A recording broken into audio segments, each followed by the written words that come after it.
இந்தியாவிலே கண் தானம் அதிகம் செய்யற ஒரு கிராமம் தமிழ்நாட்டில் தான் இருக்குன்னு உங்களுக்கு எத்தனை பேருக்கு தெரியும்? தமிழ்நாட்டில் கன்னியாகுமரி டிஸ்ட்ரிக்ட்ல வில்லுகுரி அப்படிங்கிற ஒரு ஊர் பக்கம் மாடத்தட்டுவலை அப்படிங்கிற ஒரு கிராமம் இருக்கு. இந்த கிராமம் தான் இந்தியாவிலே அதிகமா கண் தானம் செய்யப்படுற கிராமம். தான கிராமம் அப்படின்னு அழைக்கப்படுற இந்த கிராமத்துல 10,000க்கு மேற்பட்ட மக்கள் வாழ்றாங்க.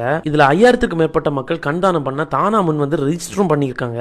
2007 புனித செபஸ்தியார் இளைஞர் இயக்கம் சார்பா ஆரம்பிக்கப்பட்ட இந்த கண் தானம் இப்ப ஹோலி ஃபேமிலி ஃபெடரேஷன் அமைப்பு சார்பா முன்னெடுத்து நடத்திட்டு இருக்காங்க. இப்போ வரைக்கும் 360க்கும் மேற்பட்ட நபர்கள் கண்தானம் பண்ணிருக்காங்க. 15 வயசு பிள்ளைங்க முதற்கொண்டு 104 வயசு பாட்டி வரைக்கும் கண்தானம் பண்ணிருக்காங்க. ஸ்டார்டிங்ல கண்தானம் பத்தி விழிப்புணர்வு இல்லாதனால இவங்களுக்கு நல்ல எதிர்ப்பு இருந்திருக்கு. நான் இந்த வில்லேஜை விசிட் பண்ண அன்னைக்கு ஒருத்தங்க கண்தானம் பண்ணாங்க. கண்தானம் பண்றவங்களோட கருவிழியை மட்டும் தான் எடுப்பாங்க.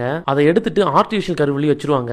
கண்தானம் பண்ணிருக்காங்கன்னு கண்டே பிடிக்க முடியாது. பல பேர் நினைக்கிற மாதிரி கண்தானம் பண்ண அப்புறம் கண் ஓட்டையெல்லாம் இருக்காது. மாடத்தட்டுவலை கிராமத்தை பார்த்து இன்ஸ்பயர் ஆகி நாகர்கோவில் குருசடி, வெட்டூரி மடம், கல்லு விலை, வெள்ளிச்சந்தை, அப்பட்டி விலை, மிளகு மூடு, பூட்டேற்றி, மாத்திரை விலை, நுள்ளி விலைன்னு பல கிராமங்கள்ல கண் தானம் கொஞ்சம் கொஞ்சமா பரவி இருக்கு. இந்தியால மட்டும் 10 லட்சம் மக்களுக்கு மேல கண் பார்வைக்காக வெயிட் பண்ணிட்டு இருக்காங்க. நீங்க 2 கண்ணு டொனேட் பண்ணீங்கன்னா 2 பேருக்கு யூஸ்ஃபுல்லா இருக்கும். உண்மையிலே இந்த மாடத்தட்டுவலை ஊர் மக்களுக்கு ஒரு பெரிய சல்யூட் அடிக்க நான் கடமைப்பட்டிருக்கேன். இப்படி ஒரு வில்லேஜ் நம்ம தமிழ்நாட்டில் அதுவும் கன்னியாகுமரி மாவட்டத்தில் இருக்கிறது தெரியுமா அப்படிங்கறத உங்க ஃப்ரெண்ட்ஸுக்கு அனுப்பி கொடுத்து கேளுங்க.